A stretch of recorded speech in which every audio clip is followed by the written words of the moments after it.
Nagbabalik po muli ang Debaters Convention live, no? At narito po muli ang magkakaibigan upang pag-usapan ang paksang napagkasunduan. At ang kanilang paksa ay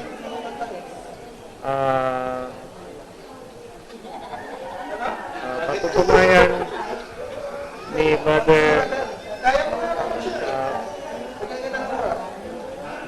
Fernando.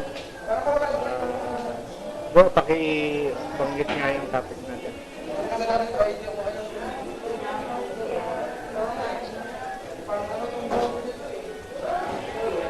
Pakibanggit nga bro yung topic natin.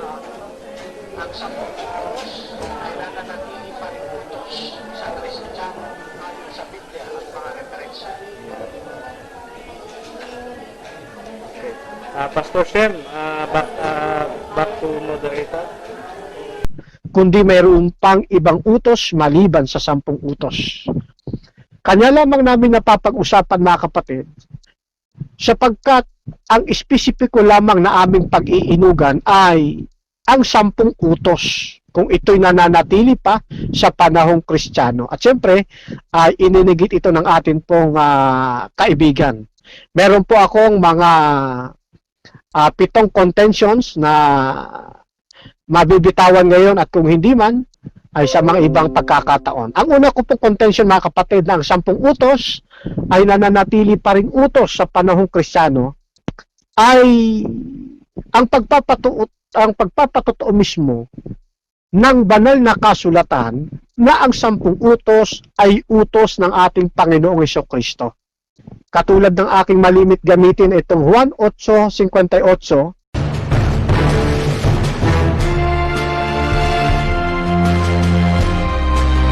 Abraham ay ako nga.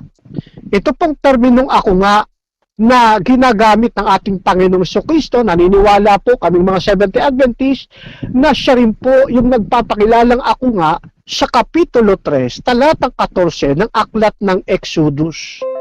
Na ang wikay, at sinabi ng Diyos kay Moises, ako yaong ako nga.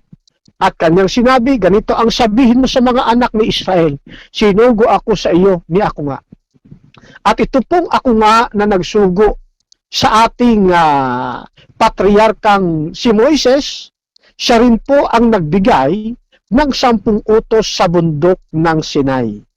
At ito pong nagpapakilalang ako nga dito ay walang iba kundi ang ating pong Panginoong Hesukristo. Kaya pagdating sa 8:58 ng Juan, ay binabanggit niyang bago ipanganak si Abraham, ay ako nga. So, sa mga talatang ito, mga kapatid, pagpapatunay lamang na ang 10 utos ay utos ng ating Panginoong Hesukristo. Sa Bagong Tipan, mayroon tayong mababasang kautusan ni Kristo. Kaya naniniwala kami, isa sa mga kautusan ni Kristo, yaong 10 utos, mga kapatid. At isang napakagandang pribilehiyo na tayo ay maging o kasangkap sa pagsunod sa kanyang mga utos. Katulad ng prinsipyo ni David sa awit 112 talatang 1, purihin anya ninyo ang Panginoon.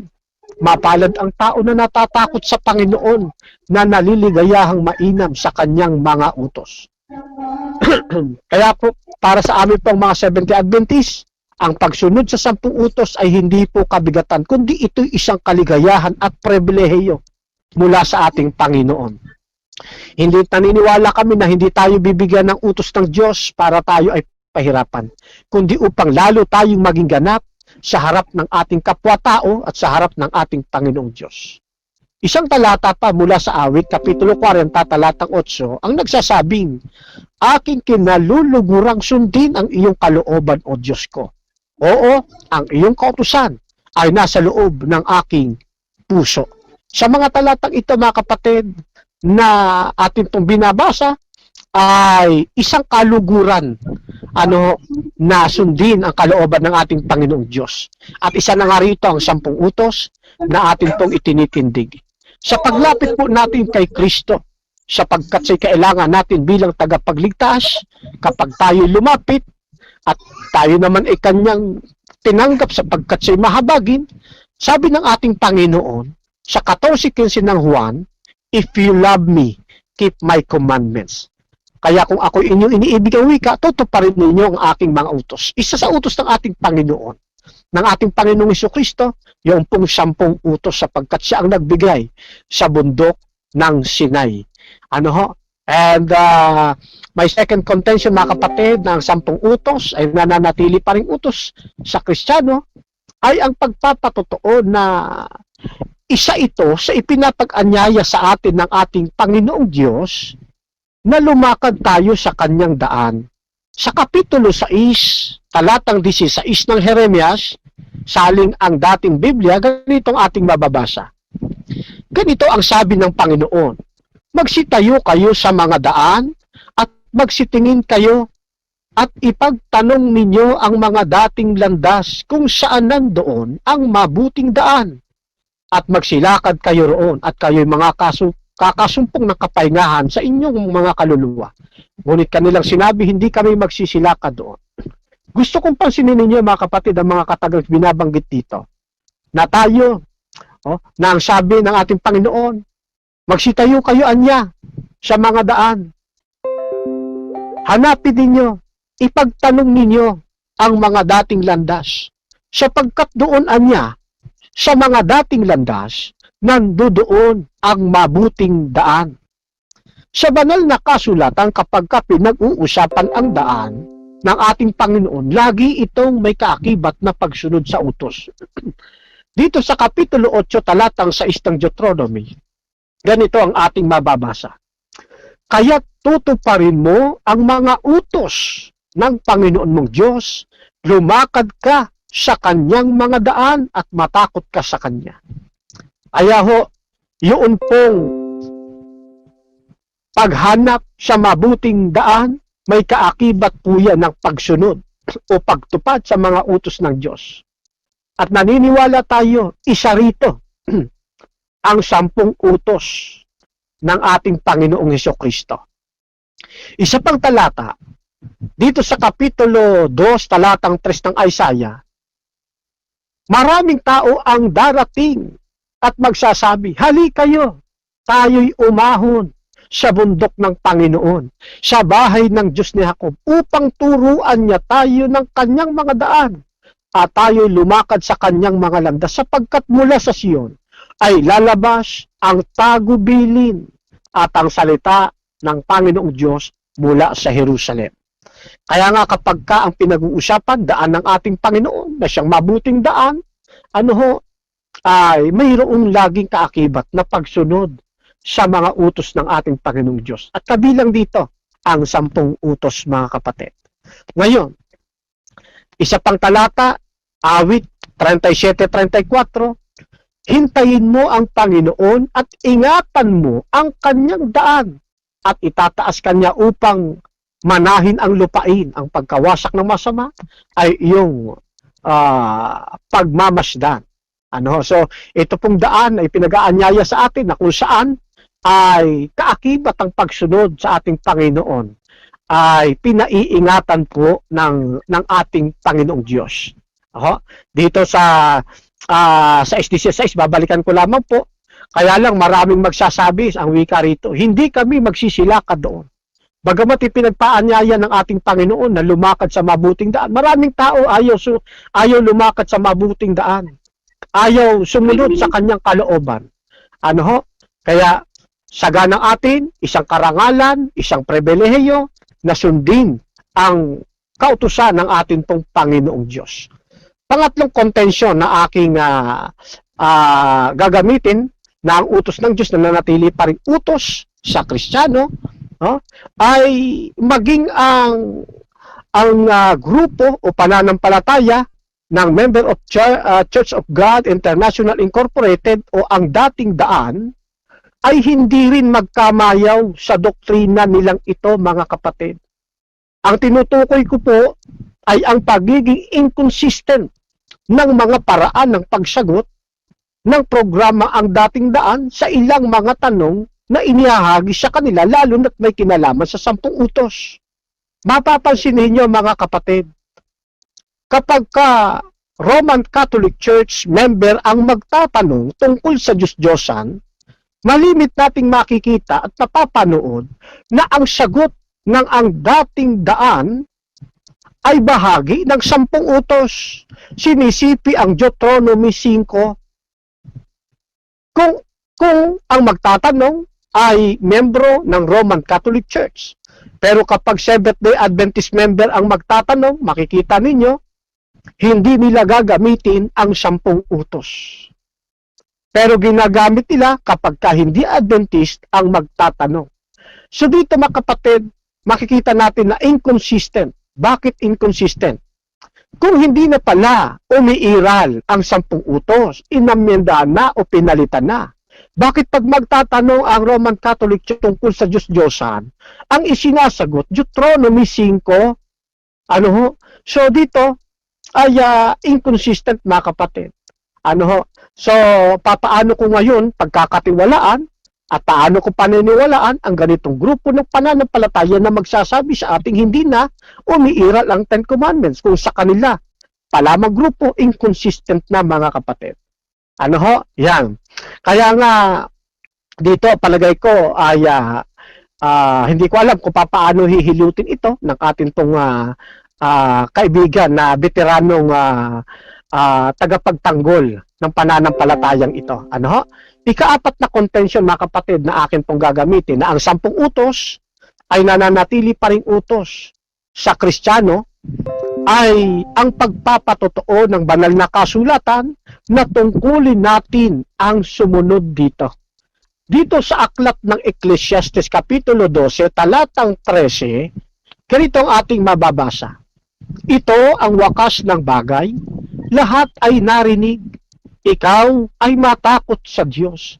Sundin mo ang kanyang mga utos sapagkat ito ang buong katungkulan ng tao. Sapagkat dadalhin ng Diyos ang bawat gawa sa katulan, pati ng bawat kubling bagay maging ito'y mabuti o maging ito'y masama. Sa talatang ito, time na? Time na po. Okay. Okay, yan po ang nagtatapos ang ating 15 minutes presentation sa panig po ng SDA at pinapatunayan po niya na ang 10 utos ay nanatili hanggang ngayon. At ang debate pong ito ay hatid po sa inyo ng Debaters Convention sa pamagitan po ng Vitamin C. Kung kayo po ay gustong mananatili ang inyong kalusugan, mag-avail po kayo, open na po sa online ngayon na nasa kalimutan ko yung ano na yan. So, okay. So, Brother Jaime, ready na ba kayo mag-cross-examine sa 10 minuto? Opo, Pastor. Then pagkatapos mo Ready na po. mag-cross-examine, bibigyan kita ng 15 minutes para din sa iyong presentation sa negative side. Kung ready na po kayo, kung magsalita na kayo, paggaganahin ko yung oras mo. Okay, ready na po. Time, start. Okay. Bro, Fernando, okay ka na ba, bro? Ready Apo. ka na? Apo. Okay. Okay. Oh, bro, unang tanong ko sa iyo, sa Ecclesiastes 12:13, anong kautusan ang sinasabi ng Diyos kaya niyan? Yung 10 utos ba? Saan pong talata, kapatid? Sa mga ngaral o Ecclesiastes 12:13, yung sinasabi mo, Oo. matakot ka sa Diyos. Okay. Sundin ang kanyang mga utos. Anong Opo. utos kaya yun? Oh. Ano po tanong ninyo, kapatid, tungkol sa 12:13 ng 10 Ecclesiastes? Opo. Okay, ang tanong ko, yun ba yung 10 utos yun ang tinutukoy doon? Opo, Yes, kabilang opo. po. Kabilang po ang 10 utos dito, kapatid. Okay. Okay, next question ko, bro. Ayon sa Jeremias 6:16, anong daan na lalakaran nila? Iyon ba yung ibig sabihin mo Yun ba yung mga kautusan ng lumang kautusan ayon kay Moises na kasama yung 10 utos? Yes or no? Opo, kasama po ang 10 utos diyan po sa mabuting daan na pinalalakaran ng ating Panginoong Diyos. Sapagkat yan ay naitala po sa lumang tipan. At sakop ng lumang tipan ang 10 utos. Isa po ang 10 utos Time. sa susundin sa mabuting daan. Next question. Okay. Okay, next question ko.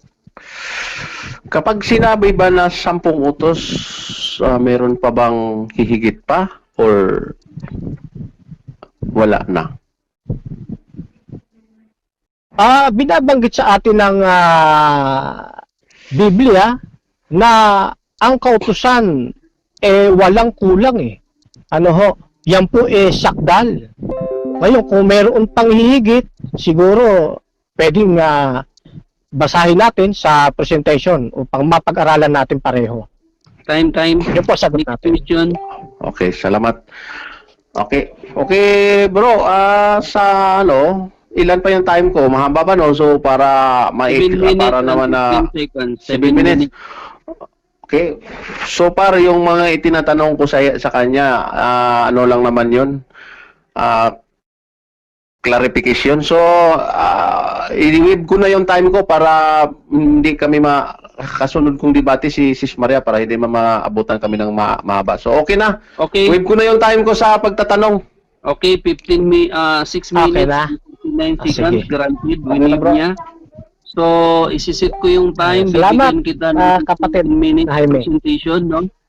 Okay. Okay, so salamat po sa pagtatanong. So, kung ready na si Bro Jaime, ay ibigay ko sa iyo ang 15 minutes sa presentation negative side.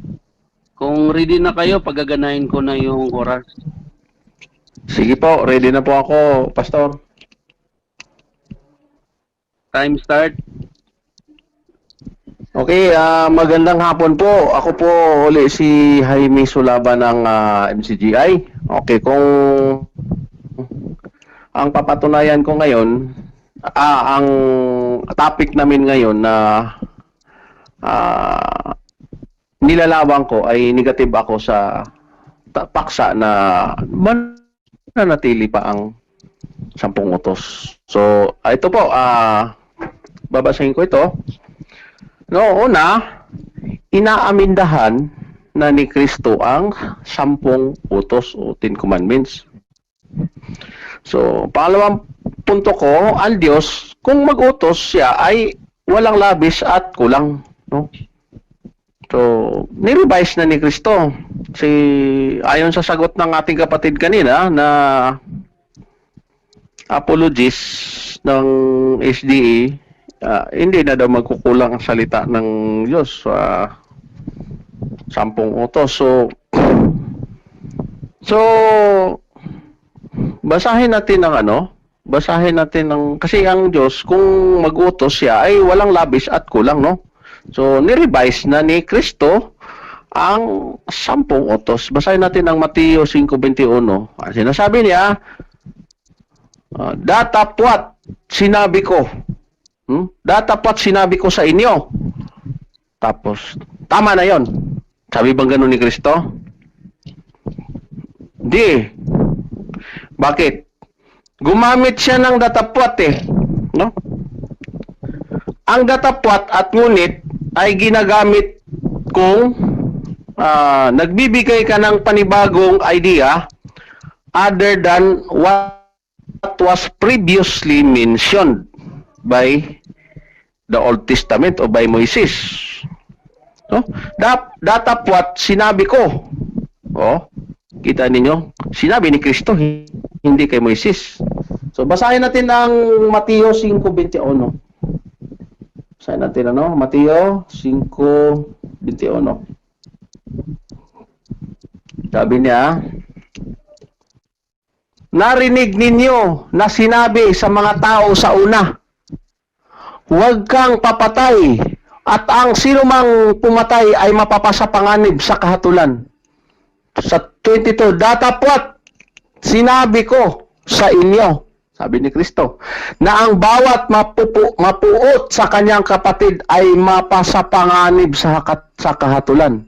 At sino mang magsabi na sa kanyang kapatid, raka, ay mapapasapanganib sa Sinidrin. At ang sino mang magsabi, ulol ka, ay mapapasapanganib sa impyerno sa apoy. O kita mo? So, yung ano na yan, yung wag kang papatay, nasa ika-6 na utos yan, no? sa 10 commandments yan. Sa 6 na utos yan. So, ika-6 na utos. So, ang ika-6 na utos, papatay ka muna sa panahon ni Moises. Ngunit sabi niya, sa panahon ni Kristo, datapwat sinabi ko. Yung 10 utos, yung 6 commandment, pumatay ka muna bago ka makakasala. Dito, sabi dito, datapwat sinabi ko sa inyo na ang bawat mapupuot ka pa lang sa kapatid mo, meron ng 3 ditong kapalit eh. Una, mapupuot ka pa lang na kapatid. Una. Pangalawa, sino man magsabing raka sa kapatid? No, 2 na. Mapasapanganib na Sinidrin. At ang sino man magsabing ulol ka, o 3 na, ay mapasapanganib sa impyerno ng apoy. Sa panahon ba ng ni Moises, pag sinasabihan mo ba yung kapatid mo na ulol ka o raka? O magagalit ka?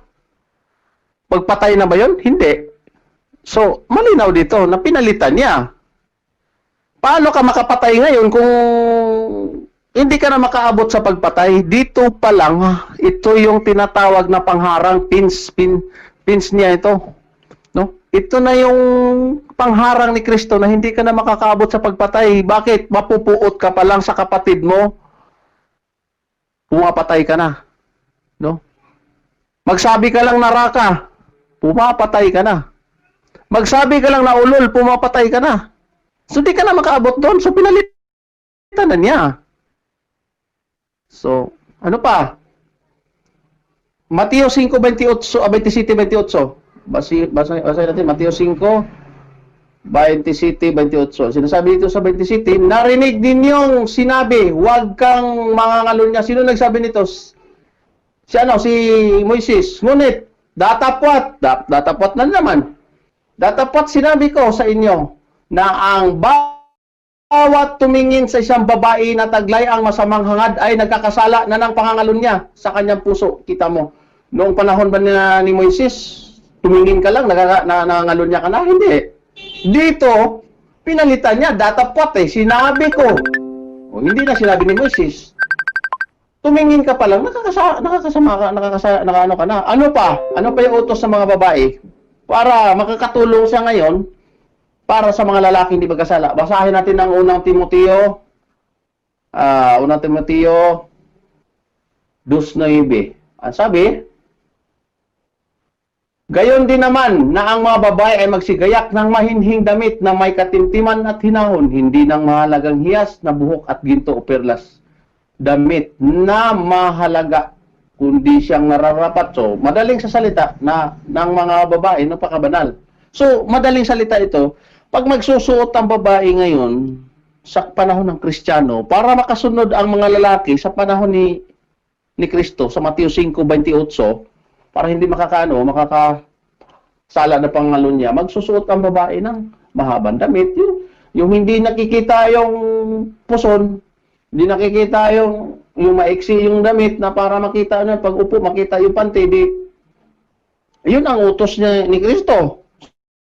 Sumalawak ngayon ang utos ni Kristo. Basahin natin ang Mateo 5:33-37. Mateo 5.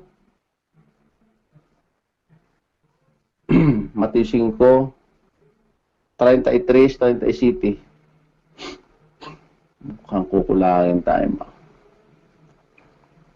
Bukod sa rito, inyong narinig na sinabi sa mga tao sa una, huwag kang manunumpa na di katotohanan, kundi tutupdin mo sa Panginoon ng iyong mga sumpa.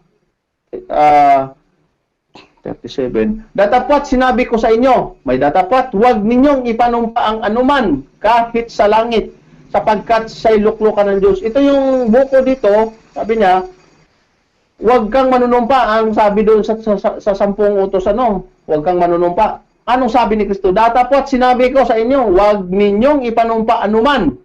Kahit ang langit, pati langit. Noong panahon noon, manunumpa ka lang, hindi kasama langit noon, panahon ni Moises. Panahon ni Kristo, pati langit. Sapagkat siya'y luklukan ng Diyos, kahit ang lupa, pati lupa, damay na rin. Sapagkat siyang tungtungan ng kanyang mga paa, kahit ang Jerusalem, sapagkat siyang bayan ng dakilang sa hari, pati Jerusalem, pati lupa.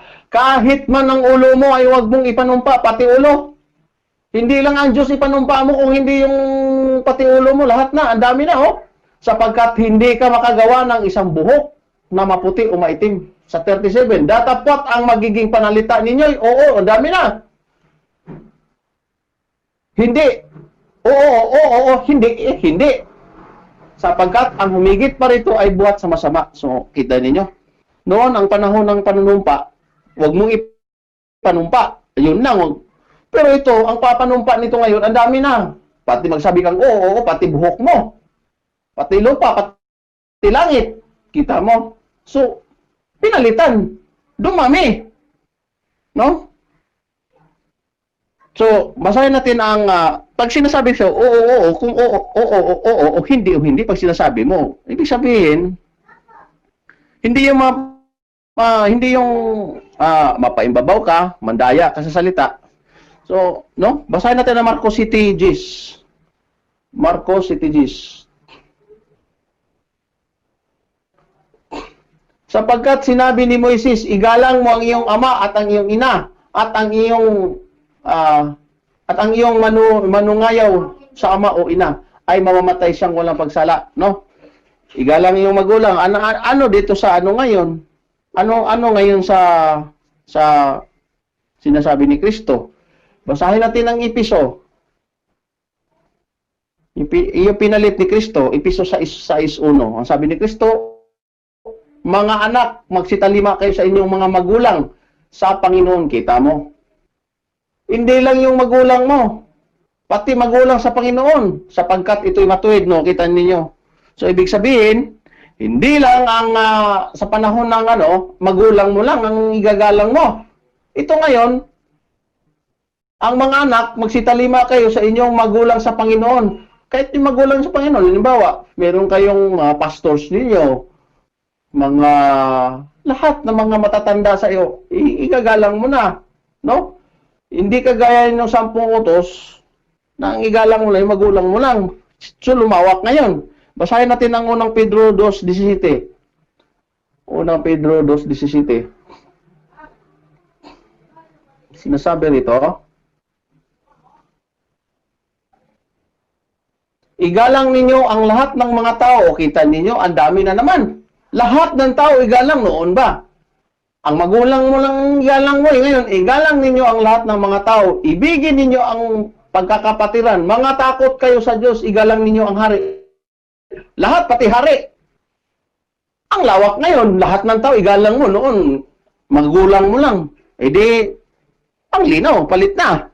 O, basahin natin Exodo 20. Exodo 20, basahin natin ang Exodo 20. Exodo 20. Exodo 20 Gis. Ano yung nakalagay dito sa Gis? Ngunit ang ikapitong araw ay sabat sa Panginoon mong Diyos. Sa araw na yan ay huwag kang gagawa ni anumang gawa. Ikaw, ni ang iyong mga anak na lalaki, ni babae, ni ang iyong aliping lalaki, ni ang babae, ni ang iyong baka, pati baka. Kasama na yung baka, pati mga alipin. Ni ang iyong taga-ibang lupa. May mga bisita ka, nasa loob ng iyong pintuan. So, wala kang ibang gagawin nito. Pati baka, hindi pwedeng mong kakain. Hindi mo, wala kang ibang gagawin. Pati pagsaing yata, wala kang ibang gagawin nga. 3 minutes. Baka, hindi mo pwedeng ipastol. 3 minutes. So, ano sinasabi sa, basahin natin ang unang Korinto 5:8. Basahin natin, unang Korinto 5:8. Sinasabi dito, kaya nga, ipangilin natin ang piyesta, hindi sa lumang libadura, ni sa libadura man ng masamang akala ng kasamaan. Lumang libadura. Ano yun? Yung lumang tipan. Kundi sa tinapay na walang libadura na pagtatapat at katotohanan. No? Ano to?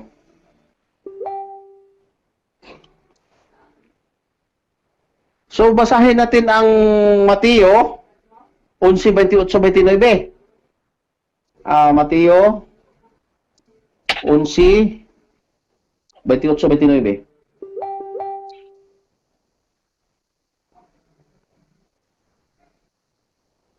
Mangagsipa rito sa akin.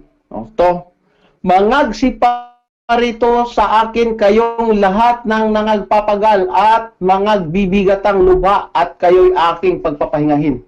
Pasanin ninyo ang aking pamatok at mag-aral kayo sa akin sapagkat ako'y maamo at mapagkumbabang puso at masunsumpungan ninyo ang kapahingan ng inyong mga kaluluwa. Kita nyo, sa panahon ng mosaiko, hihinto ka sa pagtatrabaho. Wala kang ibang gagawin. Pero sa panahon ng ang panahon ng mosaiko, 10 utos, ang sabat nila ay sa ikapitong araw magpapahinga ka. Ano naman ang sabat ng Kristiyano? Sabi ni Kristo, magsipa rito sa akin kayong lahat na napapagalan at nabibigatan ang luba at kayo aking pagpapahingahin. Pasanin ninyo ang aking pamatok at mag-aral kayo sa akin sapagkat ako'y maamong at mapagkumbabang puso at masumpungan ninyo ang kapahingan ng inyong kaluluwa. Sa panahon ng Kristiyano, ang magpapahinga, hindi yung katawan. Kung hindi yung kaluluwa mo, hindi yung spiritual ngayon eh. So, malayo yung sabat noon. Pag 7 days lang, pahinga ka na. At nabibigatan ang lupa kayo aking pagpapahingahin. Pasanin ninyo ang papahingahin ng Kristiyano, aral kayo sa kaluluwa mo.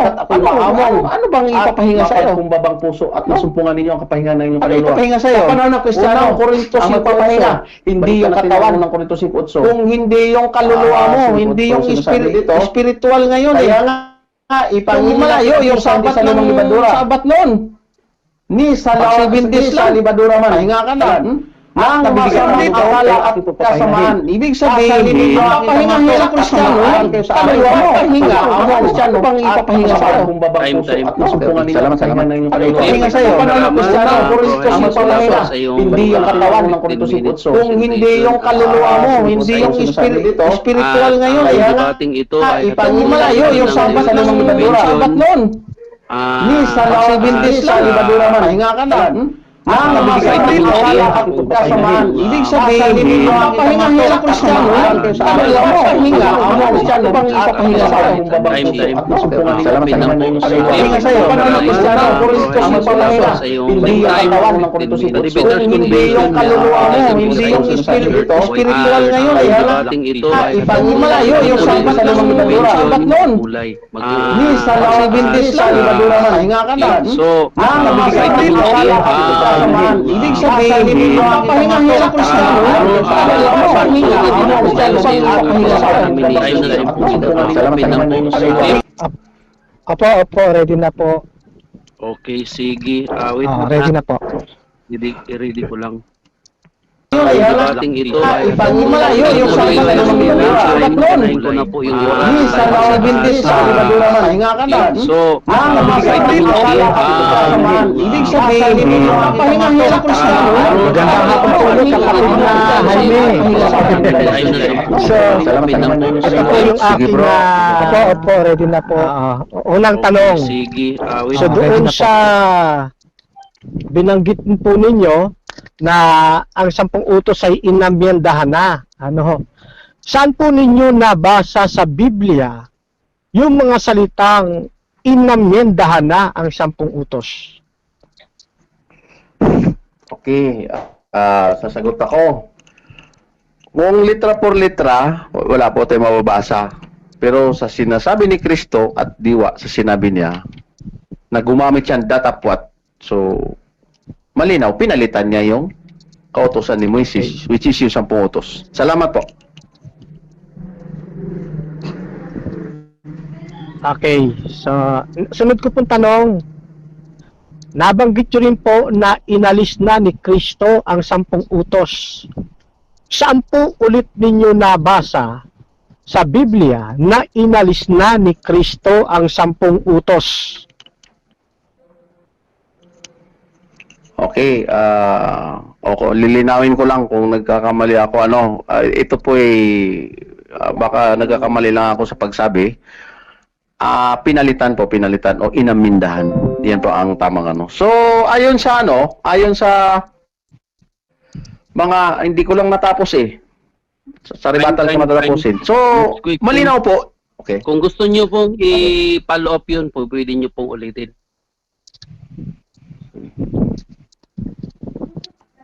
Okay po. Tanong. Oo. Tatanong na po ulit ako, kapatid. Sige. Okay.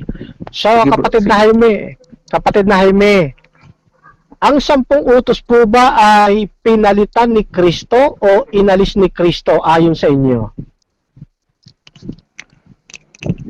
Pinalitan po, bro. Pinalitan. Inamindahan. Inamindahan niya, pinalitan. Po. Okay po. So, Sa salitang datapwat.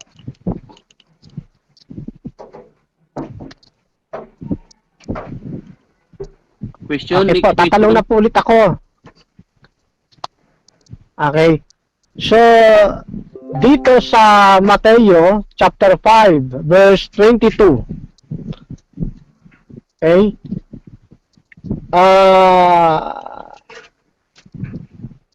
Yung mga terminong datapwat sinasabi ko sa inyo, ano po yan sa Greek? Okay. Hindi ko kabisado yung Greek, bro, no? Hindi ko pinaghandaan yan. Ang Greek ng datapwat, ano? Okay. Next question. Okay, so dito sa tawag dito Matthew 5:22, ito po ba bagong utos?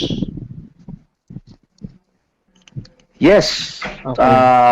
May 20 seconds ako, no? Yes. Sapagkat sinasabi niya, narinig niyo nung una, huwag kang mga lunya. Datapwat sa 21, no? Datapwat sinabi ko.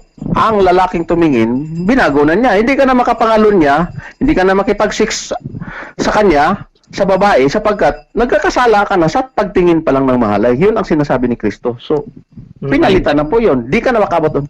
Thank you. Okay. Yung 5:28 ng Mateo, tama po ba na yan ay bago ring utos? Opo, bago po yan, bro. Kasi gumamit Okay. din siya ng datapwat Pag sinasabi niya ng datapwat, sinabi ko. So, hindi na sinabi ni Moises. Nagbigay po siya ng comparison from 10 commandments to commandment ni Kristo. Time. Okay po. Okay. Salamat. So next question po. Unang Timoteo 2:9. Okay? Yan ba ay kapalit ng 10 utos? Okay, ganito po 'yun. Ang stand ko po rito, no. Ang sa akin lang dito, ginamit ko ito sapagkat tutulungan ng mga babae namin ang mga lalaki doon sa Matthew 5:28 para hindi magkakasala ng pangalon niya. Kaya utos din ng babae na huwag Time. magsuot ng mahalay.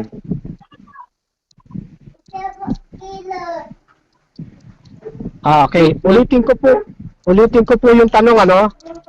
Ito bang unang Timoteo 2:9? Yes or no po? Ito po ba'y kapalit ng 10 utos? Yes or no?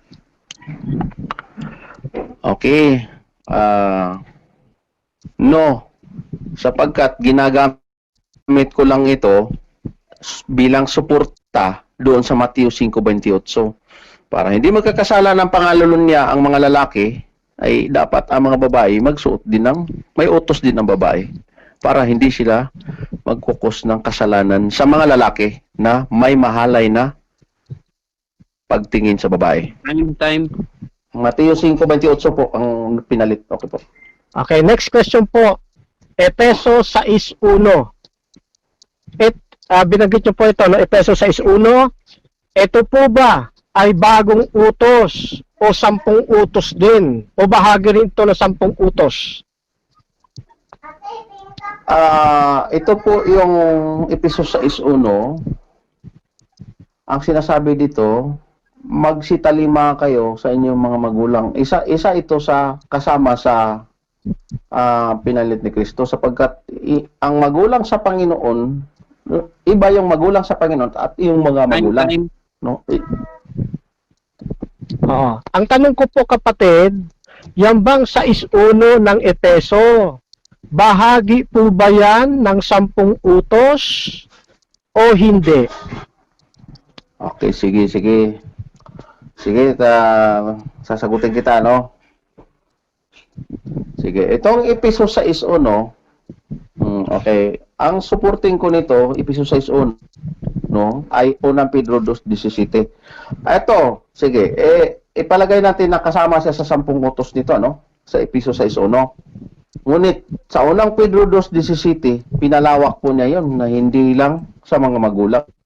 Kung hindi, pati lahat ng tao. Okay. Sabi nyo, ipalagay na yan ay 10 utos. Yes. Uulitin ko po ang tanong. Gusto ko yung konkretong sagot, kaibigan. Ito bang 6.1, bagong utos ba o bahagi rin ng 10 utos? Sige. Sasakyan kita, bro. O sige, bahagi siya ng 10 utos, ngunit yung 1 Pedro 2:17, yun po ang binago ni Kristo. No? Na dati 15 kasa na ang 10 utos kailangan igalang mo yung magulang, no? Ngunit pagdating sa 1 Pedro 2:17, hindi lang mga magulang, lahat ng tao. Time. Okay. Sabi nyo, ito ay bahagi ng 10 utos. Sa makatwid, ginamit mo ang talatang ito, hindi mo nagiba na ang 10 utos ay wala na. Tama ba?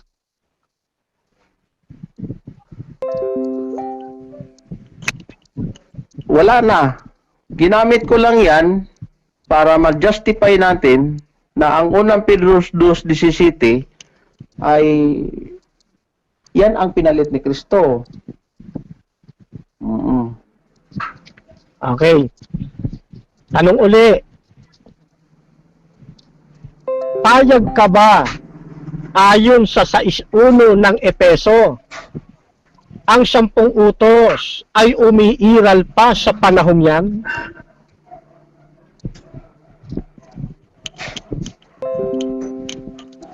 Sa episode 6.1. Okay. Sige, ganito na lang. Kung gagamit ako, okay. No! Sige, gamitin ko, Mag-no ako para babase tayo. Basihan natin yung, meron ako 50 seconds. Basihan natin yung Exodo 20:12. Nakalagay dito ang iyong ama at iyong ina lang. Yan ama sa Panginoon. Time. Okay. 10 seconds left. Tapos na? Okay. Salamat. So, Thank you, kapatid na Jaime. Okay. Ayun, tumunog. Okay, maraming salamat, Bro Camacho, sa iyong 10 minutes examination. So, bibigyan kita ng 15 minutes. Dito naman tayo sa rebuttal portion. So, 15 minutes rebuttal din sa tanong ko ng cross-examination ng 15 minutes rebuttal ay 10 minutes. So, kung ready ka na, ay ibigay ko sa iyo ang 15 minutes. Are you ready? Ready na po. Start now. Okay. So, mga kapatid, ay magandang hapon po ulit sa inyo sa akin pong ikalawang pagtindig, mga kapatid. Ay gusto ko pong maunawaan po ninyo at makita ninyo na hindi po natutulan ng ating kaibigan si Jaime Solaba na apologist ng MCGI ang lahat ng akin pong itinayo o inilahad na mga kontensyon. Ano ho? So, ibig sabihin, ang 10 utos po talagang nananatili po na bahagi ng utos ng ating Panginoong Hesukristo. Ano ho? Yan. At ang Jeremias 6:16, napansin po niyo, inaabangan natin kung paano niya babaliin, ay hindi rin po niya nabali sapagkat ang katotohanan talaga, doon sa mabuting daan, kasangkap po doon ang 10 utos. Yan. Ginagamit po nila talatang 6:16, di ho ba? Ng Jeremias. Kaya nga sabi ko, hindi sila consistent. Kasi kung ginagamit nila ang Jeremias 6:16, dapat sumusunod din sila sa 10 utos. Okay? So, pangatlong contention po, yung yung pagiging inconsistent. Pagka hindi Adventist ang nagtatanong, pagka Roman Catholic, ang sagot, Deuteronomy 5. Pero kapag SDA, hindi Deuteronomy 5 ang kanilang hinuhugot. Ano? Yan. So kasi, kung wala na ang 10 utos, mga kapatid, dapat hindi nahuhugutin pa ang Deuteronomy 5 kapag ang tinatanong tungkol sa Diyos-Diyosan. At yan naman, alam na po ninyo yan. Kaya ito hinihintay ko, papaano niya itong hihilutin. Kaya papaano ako magtitiwala sa isang pananampalataya na inconsistent, mga kapatid. Okay? 12-13, nakatungkulan ng tao, nasundin ang kautusan, hindi rin po niya binuwag, hindi niya tinibag. Ano? Yan. At, ayan, dyan lang muna ako, then dito na ako papasok. Tinanong ko ang kapatid kung may mababasa ba siya sa Biblia na inamyendahan na ni Kristo ang 10 utos. Ang sagot niya, walang mababasa. Ano? Totoo yun, walang mababasa. Kaya nga yung terminong inamyendahan, nasa isip lamang po yun ng nagturo sa kanila. Wala sa Biblia. Yun po ay isang hocus-pocus na ginawa lamang para maiba ang termino. Pero wala sa Biblia. Tandaan din natin, mga kapatid, wala din tayong mababasa sa Biblia na pinalitan na ni Kristo ang 10 utos. Wala po. Ngayon, tinanong natin ang kapatid na Jaime, ano ba sa Greek yung nasa Mateo 5:22 na datapot sinabi ko sa inyo? Yan. Kasi, kapag ang tao maalam sa Greek, mga kapatid, hindi niya sasabihin na ito'y isang uri ng pag-aamyenda. Kasi sa Greek ang nakalagay maliwanag. Ego delego homen. Ano ibig sabihin ng ego delego homen? Ang ibig sabihin niyan, ipinaliliwanag ko sa inyo. Hindi sinasabi ng talata na pinalitan, inamendahan o may inalis na utos.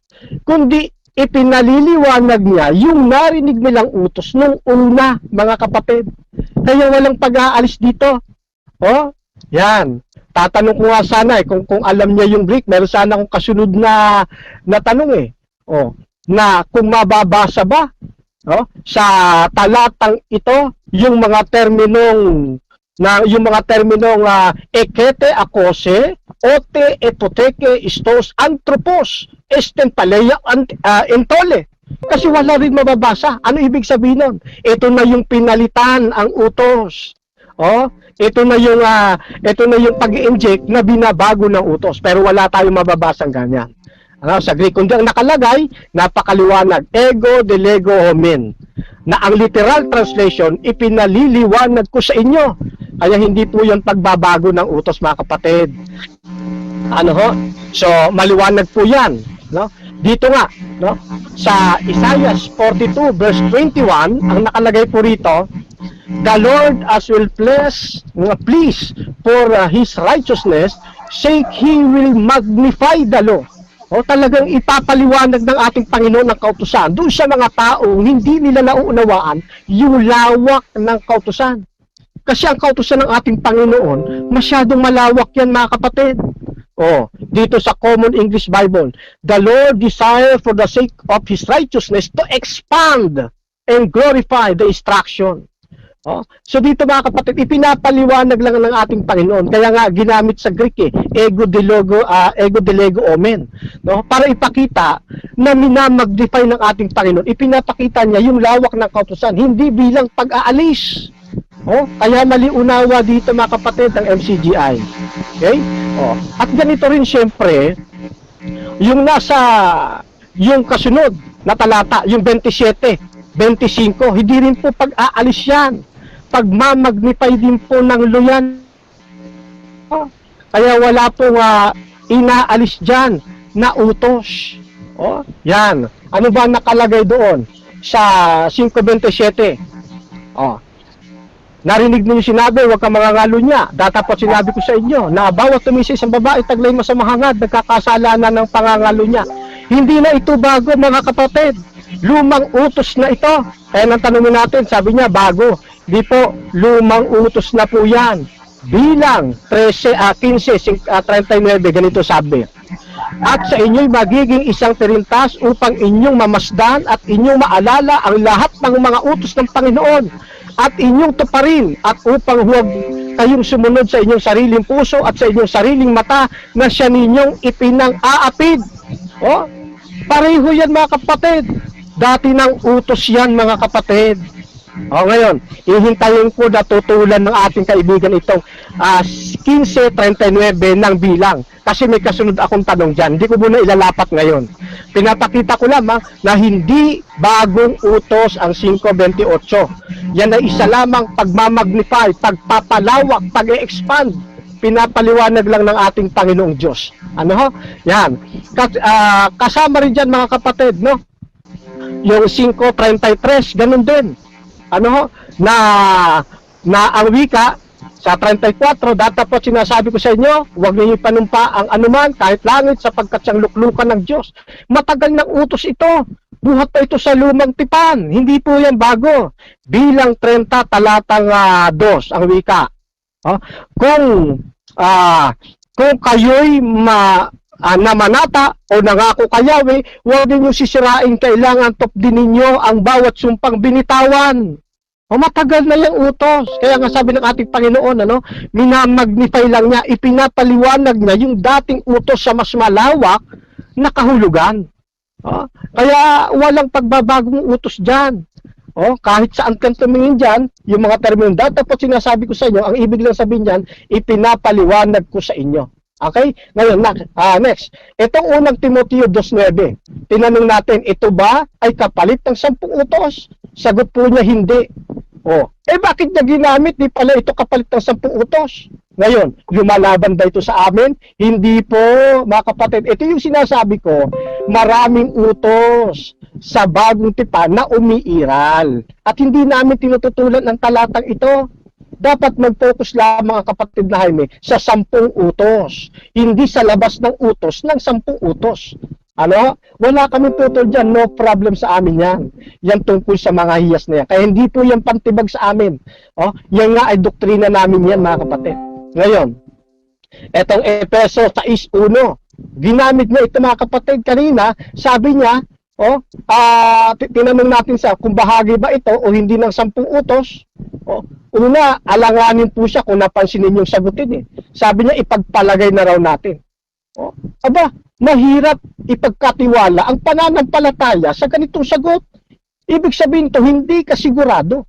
Ngayon, napilitan din ng ating kaibigan. Sabi niya, bahagi ito ng 10 utos. Totoo yun, bahagi ng 10 utos yan. Kaya tanong natin, umiiral ba 10 utos sa panahon yan? Ano po sagot niya? Hindi raw ito umiiral. Kung hindi umiiral, bakit nasa 6:1 ng Efeso? Diba? Napansin ninyo? Nagpapatunay lang, ang Efeso 6:1 ay nagsasabi sa ating hindi pa pinatitigil, inamendahan o inalis o pinalitan ang 10 utos. Katunayan na nanatili ito. At maliwanag pagkakabanggit sa atin doon sa 6:1 na kasama ito sa bahagi ng 10 utos na umiiral, mga kapatid. Ngayon, ito pa, yung unang Pedro 2:17, binanggit din ng ating kapatid. Ngayon, tutol ba tayo sa talatang ito? Hindi rin. Bakit? Kasi nga sabi nga natin, naniniwala tayo sa una pa lang natin paglalahad na hindi lang 10 ang utos ng ating Panginoon, kundi marami. Yan. So ito, hindi kami tutol dito. Kaya, hindi ito pantibag sa amin. So ibig sabihin, nagsayang lamang ang ating kapatid ng pang-argumento na hindi naman siya pantibag sa ating paniniwala. Okay? Itong Exodo 20, talatang G, sayang, hindi na inabot ng aking pagtatanong, mga kapatid. Itong una, ang ipinang niya rin, yung unang Korinto, 5:7 hanggang 8. Oh, tatanong ko sana kung ito ba ay kapalit eh. Oh, ang totoo hindi yan kapalit mga kapatid. Ano talagang ipinagbubunyi natin yan? Yung bagong libadura. Oh, tama yan. Hindi namin tinututulan yan. Turo namin yan eh. Oh, ito bang Kapitulo 11, talatang 28 hanggang 30? Oh, ito ba yung kapalit na, kahalili? Oh, doon sa Exodo 20, talatang 10, hindi rin mga kapatid. Oh, ito po ay labas na pagpapaanyaya ng ating Panginoon. Na kapag tayo lalapit sa ating Panginoon, oh, ay lalapatan niya tayo ng kapahingahang espiritual. Paglapat sa atin ng kapahingahang espiritual, ang sabi naman ng ating Panginoong Diyos na siya nating nilapitan, if you love me, keep my commandments. Itutulak ka rin ng ating Panginoon na sundin ang kanyang mga utos. Kasama 10 utos dito mga kapatid. Ano ho? Yan. Kaya ito, Mateo 11, talatang 28 hanggang 30 ay hindi po nagsasabing inalis na ang 10 utos. Hindi rin po nagpapatunay na inamyendahan na 10 utos o pinalitan na ang 10 utos mga kapatid. Ang Exodo 20 talatang 10 ay nananatili hanggang sa panahon ngayon. Kasabay ng iba pang mga utos. Time na po. 3 minutes, 3 minutes. Okay. So, maliwanag mga kapatid na nabigo ang kapatid na Jaime na gibain ang mga katotohanang ating ipinundar mula sa banal na kasulatan. Ano ho? Kaya nga sabi ng talata ano ho, na dito sa kapitulo 111 talatang 10 ng mga awit, ang pagkatakot sa Panginoon ay pasimulan ng karunungan. May mabuting pagkaunawa ang lahat na nagsisisunod sa kanyang mga utos. Ang kanyang kapurihan na nanatili magpakailanman. Ano daw po sabi? May mabuting pagkaunawa. Sino? Yung lahat na nagsisisunod sa kanyang mga utos. Ayan. Kaya, isang karangalan para sa atin mga kapatid, na sundin ang utos ng ating Panginoong Jesucristo kasama yung 10 utos mga kapatid. Uulitin ko, wala po tayong mababasa sa Biblia na inalis na ang 10 utos, pinalitan na ang 10 utos, ano pa? Inalis, inamyendahan, wala ho mga kapatid. Sapagkat ang lahat pa ng mga talata na kanyang babanggitin ngayon mga kapatid, hindi po rin niyang gigiba sa amin. Tinitiyak ko na yan. Hindi rin niyang gigiba. Isa man dyan walang magsasabi na inalis na, pinalitan, inamyendahan ang 10 utos mga kapatid. Ano ho? Yan. At yan pinagpapauna ko na mga kapatid. Bakit? Sapagkat ang utos ng ating Panginoong Jesucristo ay yan mananatili hanggang sa kanyang pagdating mga kapatid. Hanggang sa ikalawad niyang pagbabalik. At yan maliwanag nating mababasa sa Biblia. Pero mamaya ako na muna babasahin. Ano ho? Yan.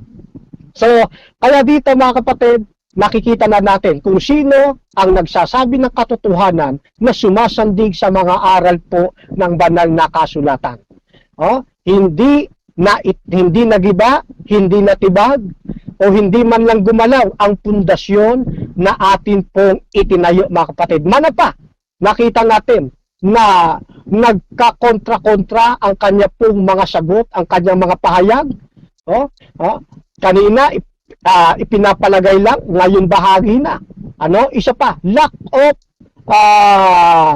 knowledge sa pag-aaral ng Biblia, dapat siniyasat niya ito sa tekstong Grego para hindi siya naipit sa pagkakataong ito mga kapatid. Time. Okay po, maraming salamat po sa inyo lahat. Okay, that's the end of the 15 minutes presentation of affirmative side, rebuttal portion. So, the debate is brought to you by Debaters Convention by Vitamin C. If you want to avail Vitamin C, just order. This is available to online at Lazada. Okay, Bro Sulaba, ready na ba kayo sa inyong 10 minutes cross-examination Okay sa Ready na. rebuttal side ng affirmative? So kung ready na po kayo, ay paandarin ko yung oras. Time start. Okay, ready na po. Bro, Camacho, magandang hapon po. Ready ka na ba? Opo, likewise. Examen po. Okay. Likewise. Ayon sa unang tanong ko, ayon sa Episo, okay, basahin ko lang para maintindihan ha. Ayon sa Episo 6:1, mga anak, magsitalima kayo sa inyong mga magulang sa Panginoon sapagkat ito'y matuwid. Sa 2, igalang mo ang iyong ama at ina na siyang unang utos na may pangako. Alin yung 10 utos dito? Yung verse 2 o yung verse 1? Paano po kapatid? Napuputol kayo? Okay, sa Episo 6:1, mga anak, magsitalima kayo sa inyong mga magulang sa Panginoon sapagkat ito'y matuwid. Sa verse 2, igalang mo ang iyong ama at ina na siyang unang utos na may pangako. Alin yung kasama sa 10 utos diyan? Yung verse 1 o yung verse 2? Particularly. Opo. Yung sa verse 1 po, yan po ay pag-utos na dapat igalang yung magulang, alang-alang sa Panginoon. Pagdating sa verse 2, itong paggalang na ito sa mga magulang, ito anya yung una sa 10 utos na may kalakip na pangako. Time. Okay. Okay. So, malinaw dito, follow up ko lang malinaw dito na ang verse 1 ay hindi siya bahagi ng 10 utos. Ang may bahagi ay sa yung verse 2. Yes or no, bro? Ayon sa Exodo, pareho. Okay, sige. Okay, next question. Pareho yan, kapatid. Okay na. Sige. Yung verse 1, nakapaloob po yan sa verse 2. Yung pagsunod sa mga magulang ay kaakibat po yan ng kanilang paggalang sa magulang. Yan po ang kalawakan ng unang... Yung magulang sa Panginoon ba, tsaka magulang sa Panginoon at saka ang magulang sa ama at saka ina, pareho lang? Pareho lang ba? Sasagot na po ako. Sabi sa verse 1, mga anak, sundin ninyo ang inyong magulang alang-alang sa Panginoon. Pagdating sa verse 2, yun pong salitang igalang mo ang iyong ama, naka-insert po doon yung verse 1. Na ito ay unang utos sa 10 utos na may kalakip pangako. Kaya hindi po nawala 10 utos. Sige bro. Okay. Anong Biblia ang ginamit mo? Kasi ang nakalagay dito sa akin, mga magulang sa Panginoon. Wala nakalagay magulang para sa Panginoon. So sige, dito itong sunod na ano lang 'yun, verification lang. Ito pangalawang tanong ko. Sa 10 utos ba, sinasabi huwag kang papatay? Sa panahon na ng Old Testament, panahon ni Moises, pag napupuot ka ba sa kapatid mo?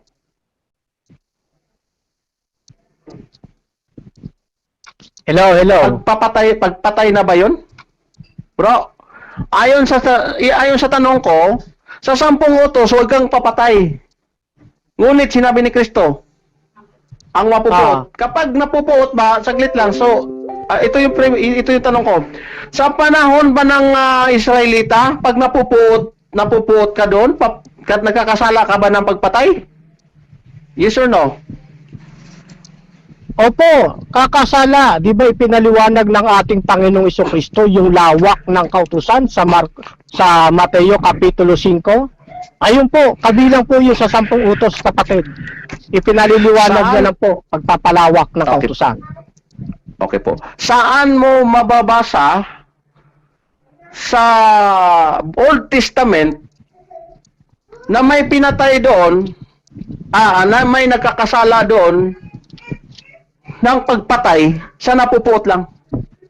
Sinong mga Bible character na napupuot doon sa panahon ni Moises sa 10 utos na kinakasuhan na ng pagpatay. Anong talata, bro? Kahit isa lang. Oo, kahit na hindi mo nahanapin sa lumang tipan, kapatid, binanggit na ng ating Panginoong Jesucristo yan. Yan na nga po, ipinapaliwanag niya po yung lawak ng kautusan sa Mateo 5, kapatid. Kaya parehong utos niya yan eh. Kaya siya yung may karapatan para sabihin kung gaano kalawak yung kautusan na yon. Time. Okay, sa sunod follow-up question ko. Sa panahon ng mosaiko, sa panahon ni Moises, kapag magsasabi kang raka o ulol, ikaw ba'y mamamatay tao? Yes or no? Ano kapatid?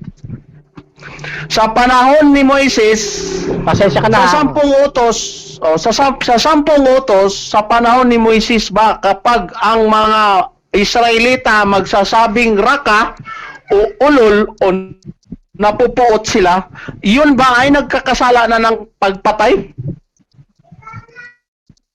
Yung siya napupuot, bahagi na po yun, kapatid, yung napupuot. O kasi, di ka na mapapatay kung di ka napupuot. Bahagi rin yun, kapatid. Kaya pinapaliwanag lang ang ating Panginoon, yung lawak ng kautusan. Yes or no? Kung yun pa rin, ibig sabihin, kung yun pa rin ang... Stop Opo. the time. Moderator Opo. time, moderator time. Opo, opo. Bro, I mean, Opo, ito po yung kumplituhin ko na. Yung antayin mo pinalit dyan ni matapos Cristo. Yung 20, Okay. kasi inuurasan kita, mayroon akong oras. Okay. So, your first warning, while nagsasagot siya na hindi Sige.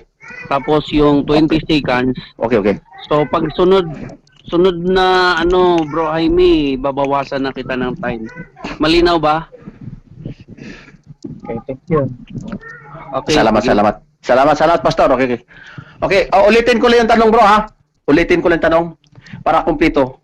Yung sinabi ni Cristo, datapwat sinabi ko, ang mapupuot, ang magsabing raka, magsabing ulol. Sa panahon ba ng Israelita, sa panahon ni Moises, sa 10 utos, kapag napupuot ba ang mga Israelita, nagsasabing raka o magsasabing ulol, sila ba'y hinahatulan ng pagpatay ayon sa 10 utos? Yes or no? Putol-putol ka, kapatid, hindi ko mahagip yung tinatanong mo. Okay. Pero Okay, kung ulitin ko. Ulitin ko, bro. Oo. Okay. Bro, saglit lang. Putol-putol. Klaruhin ko lang, ha. Baka ma-warningan ako. Para klaro sa'yo. Ito ang tanong ko.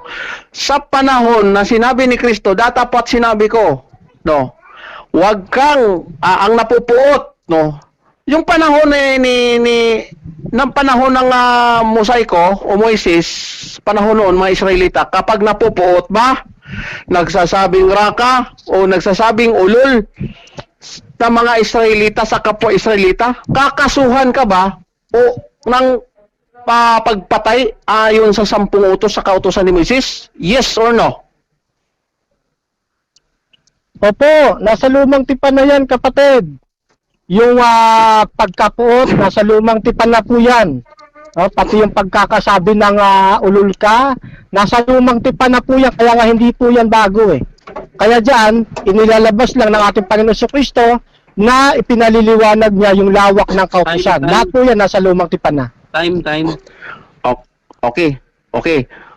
Follow-up question ko. Kung nasa lumang tipan yan, anong talata sa lumang tipan na mababasihan natin na ang mga Israelita nagsabing ulol, raka at napupuot ay kinasuhan ni Moises ng pagpatay? Magbigay ka kahit isang talata lang ng lumang tipan para masasabi natin na yung mga Israelita noong panahon nila ay kinasuhan ng pagpatay na nagsasabi ng raka, ulol at napupuot. Magbigay ka, bro, para ma-justify natin na maniniwala ako na okay. Okay, kapatid, ito mga kapatid, Levitico 19:17.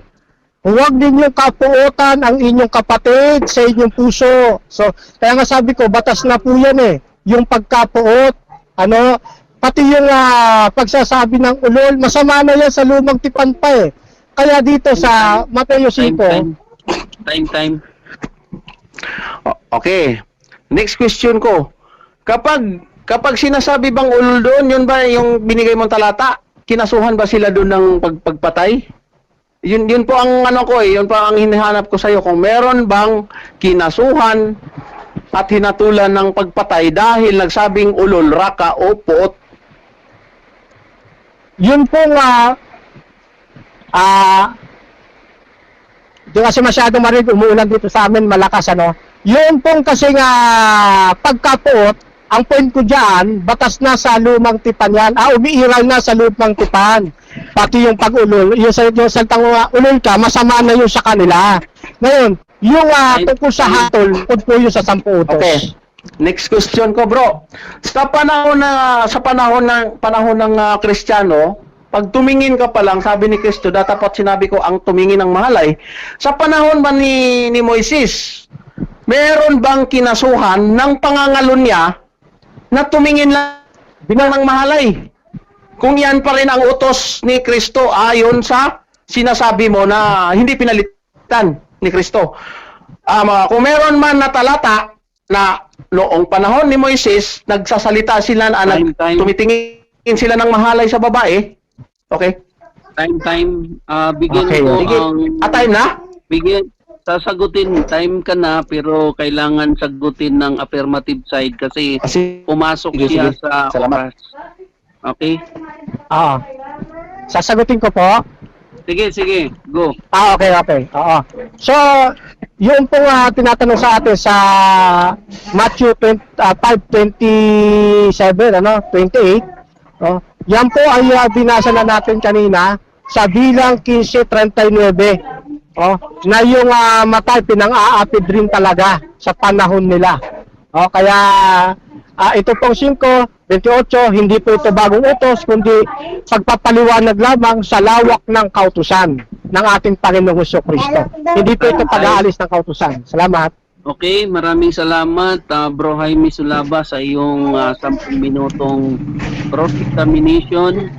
At ang debating ito hatid sa inyo ng Vitamin C.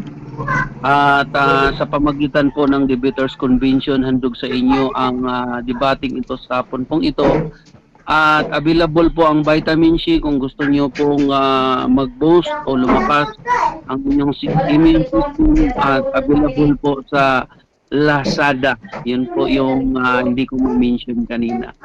So, okay, tuloy tayo sa 15 minutes na rebuttal sa negative side. Kung ready na si Bro Jaime Sulaba ay pagaganahin ko yung oras. The moment na magsalita kayo, andar na po yung oras. Okay, ready na po ako, bro. Pastor, salamat. Oy, okay, mingay.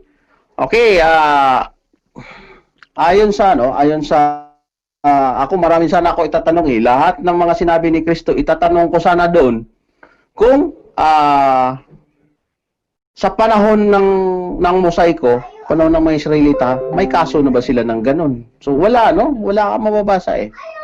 So malinaw dito, ito naubusan ako ng time kanina, bilisan ko lang ito, masasayang din Yung Exodo, sabi niya, yung mga Katoliko daw kalaban ko, ganito daw.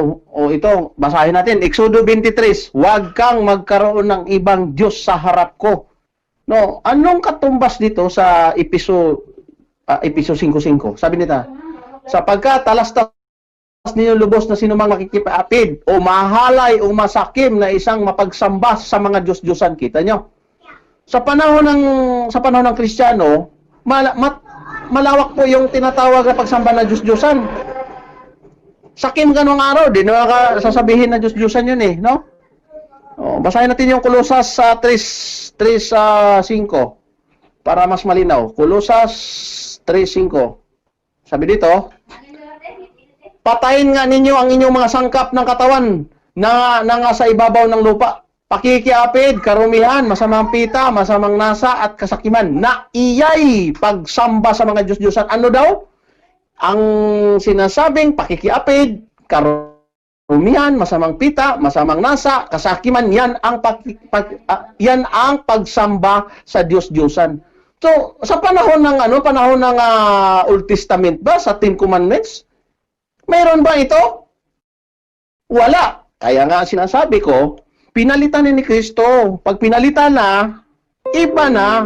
Ang linaw nga no? Ang sinasabi, kung gumamit ka ng datapwat, no? Ang ibig sabihin ng datapwat, gumamit siya, nagbibigay si Kristo ng panibagong idea other than what was previously mentioned by Moises sa Ten Commandments, no? Ang linaw po 'yon kahit hindi tayo titingin doon sa Greek, ano? So, ano pa? Titingnan natin ngayon, ang sabi sa Episo 5:18, wag kang maglasing, no? So, ang paglalasing, isa yan sa pagsamba ng Diyos-Diyosan. Ang batas na bagong tipan, malawak. Ito, basahin natin, kung sasabihin natin, ang tinanong ko siya kanina sa una pa ng stand, sabi niya, ano daw? Hindi na daw, 10 utos, sapat na daw. So, ito. Ang sabi dito, panahon ni Kristo, huwag kang mapupot, 1. Huwag kang magsasabing raka, 2. Huwag kang magsasabing ulol, 3. Igalang lahat ng tao, 4. Igalang mo ang iyong magulang sa Panginoon, 5. No. Mangilin o abstain, keep the Sabbath. No? Ano 'yon? Ano yung Sabbath nito? 6 na. Yung Sabbath natin, iiwas ka sa mga bisyo. Yan ang Sabbath para makapagpahinga ang kaluluwa mo. Kaluluwa papahingain ito, hindi kagaya doon, katawan ang papahingain mo. Hindi ba pinalitan ni Kristo yan? Maliwanag. Pinalitan yung 10 utos, so tingnan mo. Tingnan ha? 7, huwag titingin sa babae na mahalay. Hindi ka na makakatingin, hindi ka na pwedeng magkakaroon ka ng halay. Bakit ka mo? Ito na tumingin ka pa lang kakasala ka na ng pangalo niya 7, 8. Ang inyong oo ay oo, hindi ay hindi. 8. Huwag mo ipanumpa ang langit. 9. Huwag mo ipanumpa ang lupa. 10. Huwag mo ipanumpa lahat pati ulo mo. 11. Magbautismo ka sa pangalan ni Jesus. 12. Sa panahon ba ni Moises, meron ba bautismo? Wala. Paano mo ngayon masasabi yan hindi pinalitan? Sa 13, pang 13, patayin ang sangkap ng katawan na nasa ibabaw ng lupa. 13, pakikiapid. Ito yung Diyos-Diyosan ha. 14, karumihan. 15, masamang pita. 16, masamang nasa. 17, kasakiman. 18, huwag kang maglalasing ng alak ng kinaroroon ng kaguluhan. 18. So, ang dami kung babasahin natin, hindi pa tayo nangangalahati dito sa pinalit ni Kristo, sumobra na, umabot ng 19. Tapos sabihin mo, kung ang 10 utos, sakto na yun, wala nang dagdag yan. Ano? Kung sabasahin natin ang yung Sabat, no? Daming utos ni Kristo Sa Sabat, pinalitan na. Ang pagpapahingain, hindi katawan, kung hindi yung kaluluwa. Kung ang 10 utos ay sapat na, di na kailangan suguin pa si Kristo sa lupa, no? Sapat na pala yung 10 utos, bakit? Basahin natin ang Hebreo City 12.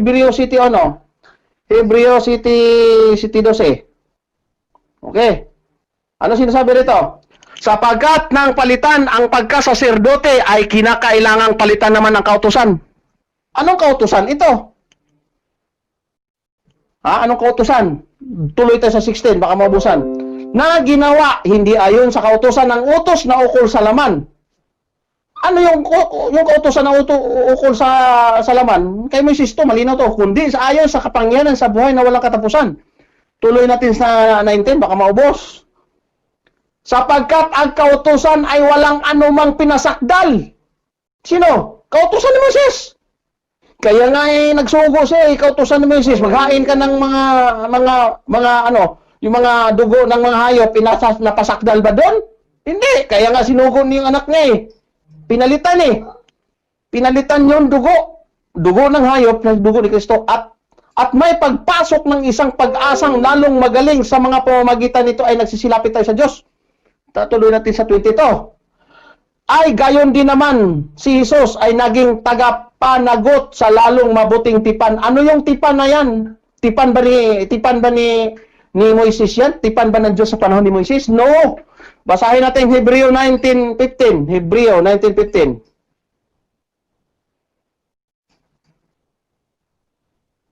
Palibhasay. Okay.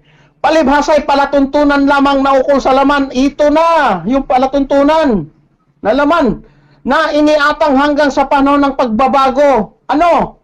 Babaguhin. Gaya ng pagkain at inumin at sari-saring paglilinis. Ano to? 10 utos to. Ngunit pagdating ni Kristo, ito, ituloy natin ng 15 muna tayo para matapos to. At dahil dito, siya ang tagapamagitan ng isang bagong tipan upang sa pamamagitan ng isang kamatayan na ukol sa ikatutubos ng mga pagsalangsang na nasa ilalim ng unang tipan. Unang tipan, kanino? Kay Moises, pagsalangsang. Ang mga tinatawag na magsitanggap ng pangako na, manang walang hanggan. No? So, basahin natin ang Gawa 13:39. Basahin natin. Gawa 13:39 para malinaw.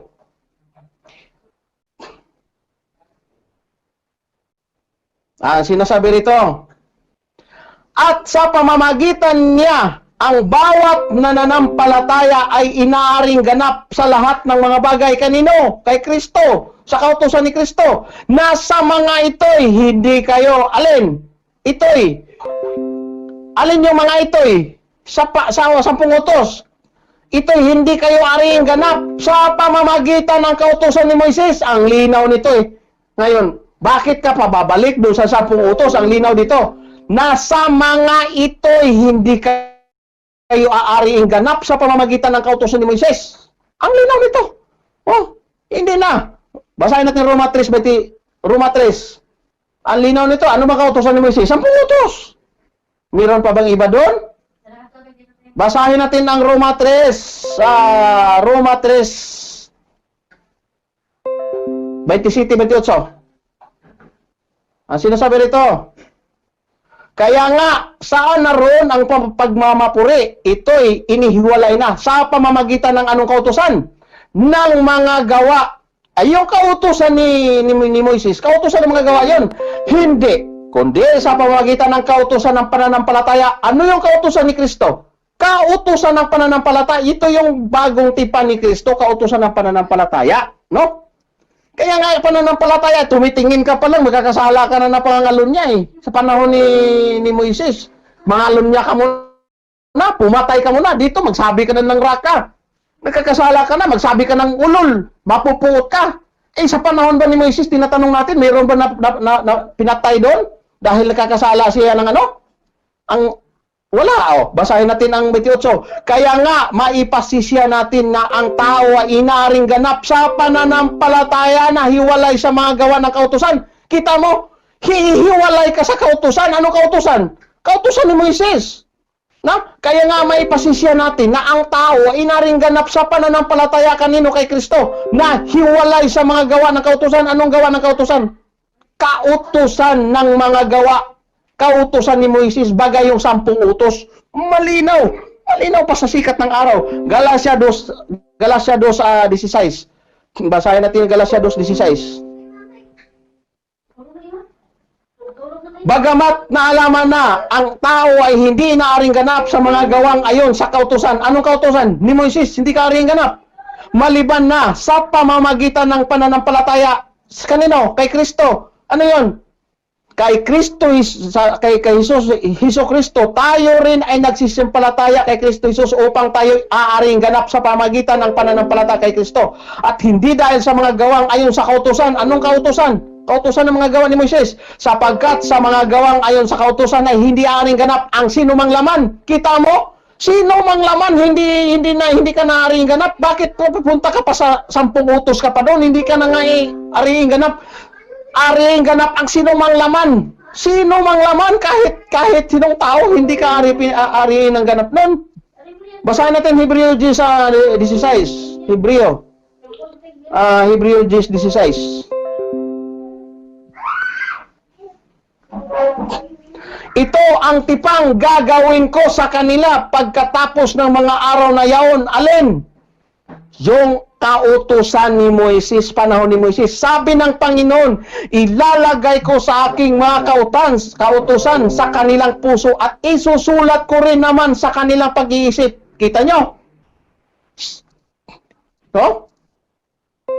Noong panahon nila, ng 10 utos, 3 minutes, inisulat 3 minutes. yan sa bato. Ha? Ano po? Okay, salamat. 3 minutes. Ang 3 minutes. Sa panahon na ni Moises, ang isusulat doon, no? Sa pamamagitan ng bato. Ngayon, ilalagay ko ang aking kautusan sa kanilang puso at isusulat ko rin naman sa kanilang pag-isip. Sa puso ng tao, isusulat ni Kristo, kaya kautusan ng pananampalataya. Ang linaw doon, hindi ka rin ganap doon eh. Wala namang pananampalataya doon. Bakit? Kailangan mo sumunod. Kahit wala kang pananampalataya. Bakit? Patay ka. Kung hindi ka sumunod doon, patayin ka eh. Nanguha lang ng kahoy eh. Para magluto siya, nagugutom. Pinatay na doon silang. Patay, pinagbabato. Lumabag sa sabat. Ang sabat ba ng Kristiyano? Ang sabat ng Kristiyano, ganun ba? Ang sabat ng Kristiyano pagpapahinga ng mga bisyo, mga vices, mga kasamaan. Yung sa panahon ng Israelita, ang pagpapahinga nila doon literal pati baka. Hindi mo pwedeng ano. Anong sabi ni Kristo? Kapag nahuhulog ang baka mo, pag nahuhulog yung hayop mo, hindi mo ba puntahan? Hindi mo ba pakainin yung baka mo? Panahon ni Moises, sinira nga niya yung 10 utos na yan eh. Sinira ni Kristo, binago niya, mali yun. Hindi nga, yung 10 utos na hindi nga sinasabi ayon sa Hebreo 10:16, Galacia 2:16, Roma 3:26, 27, 28, Gawa 13:19, Hebreo 9:10, 15, Hebreo 8:7, 13, Hebreo 7:12, 16, 19, 22. Ang daming patunay dito na ang 10 utos ay hindi na, ang anumang laman ay hindi naaariing ganap, hindi ka na maliligtas doon. Bakit ka mananatili doon? Magiging Husaiko ka pa, magiging Hudiyo ka pa, magiging Israelita ka pa. Panahon na ito ng mga hintil na tayo. Dapat tayo, ang ating pananampalataya, ang ating gagawin ay pananampalataya, yung kautusan ng pananampalataya ni Kristo. Hindi na yung kautusan ng mga gawa ayon sa mga paglilinis, sa mga laman, kautusan ng laman 'yon. So, ang linaw nito. Simplang lahat ng mga naniniwala sa 10 utos. Wala na 'yon, ang linaw na ginawa ng 20. Wala pa nga tayo nangangalahati pa nga tayo sa sinabi ni Kristo. Umabot na ng 20, 19. Kung 10 utos, dapat 10 lang yan. Kung anong utos ng Diyos, yun rin ang susundin mo. Huwag kang lalagpas. Sabi niya sa Revelation na 22, 19, 18, 19, huwag kang magdagdag, huwag kang magbawas. Jeremiah 6:2. No? Kung ano ang sasalitain, yun na ang sasabihin mo. Ngayon, sa panahon ba ng Israelita, nangangalunya ka, tumitingin ka ng mahalay, mayroon ba kinasuhan, binato doon, pinatay doon, nangangalunya? Wala. Time. Okay, salamat. Salamat po. Okay, maraming salamat po sa presentation po ni Bro Jaime at ang debating iyon ay hatid po sa inyo ng Vitamin C. Handog din po sa inyo ng Debaters Convention. Okay, bago po tayo tumuloy sa 10 minutos cross-examination ng rebuttal portion ng negative side, Bro Sis po, meron ba kayong babatiin dyan sa atin pong live? Kung meron pong nakinig sa atin, meron ba silang comments? Kung meron bang shoutout dyan? Meron po ba? Ako po ang mauna. Salamat po sa kay Ren Nero, kay Maria Gonzaga, of course sa atin pong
At kung gusto nyo man po ng t-shirt, available po ating t-shirt sa convention. Debaters Convention, meron pong kulay white at kulay black. And I'm hoping lahat ng kulay ay magkaroon tayo.